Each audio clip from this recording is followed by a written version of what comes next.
দর্শক, আমরা এই মুহূর্তে দেখতে পাচ্ছি ঢাকা মেডিকেল কলেজ হাসপাতালে আহত নুরুল হক নূরকে দেখতে এসেছেন আইন উপদেষ্টা আসিফ নজরুল।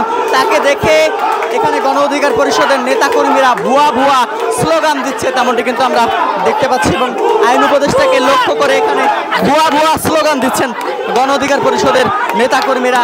এবং তাকে এখানে বলা যায় যে এক প্রকার তিনি এখানে অবরুদ্ধ, এক প্রকার তেমনটি কিন্তু আমরা দেখতে পাচ্ছি।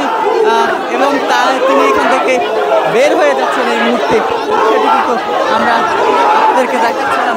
ঢাকা মেডিকেল কলেজ হাসপাতাল থেকে কিন্তু আমরা দেখাচ্ছিলাম। দর্শক, আপনাদেরকে দেখাচ্ছিলাম ঢাকা মেডিকেল কলেজ হাসপাতাল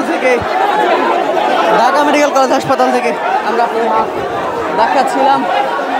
এবং তিনি এই মুহূর্তে আমরা আপনাদেরকে দেখাচ্ছিলাম আসিফ নজরুল, তিনি ডাক্তার সাবেক ভিপি নুরুল হক নূরকে দেখতে এসেছেন এবং তাকে লক্ষ্য করে কিন্তু আমরা দেখতে পাচ্ছি তাকে লক্ষ্য করে ভুয়া ভুয়া স্লোগান দিচ্ছেন গণ অধিকার পরিষদের নেতাকর্মীরা।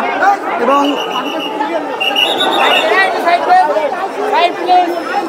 তার সঙ্গে এখানে আমরা দেখতে পাচ্ছি তার সঙ্গে এখানে সাধারণ সম্পাদক রাশেদ খান, তিনিও কিন্তু রয়েছেন।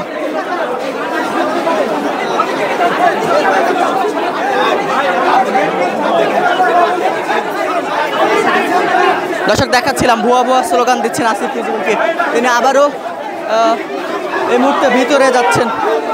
এক প্রকার বলা যায় যে অবরুদ্ধর মতো পরিস্থিতি, ফিরে যেতে বাধ্য হলেন। এই মুহূর্তে আমরা আপনাদেরকে দেখাচ্ছিলাম ঢাকা মেডিকেল কলেজের পরিস্থিতিটি।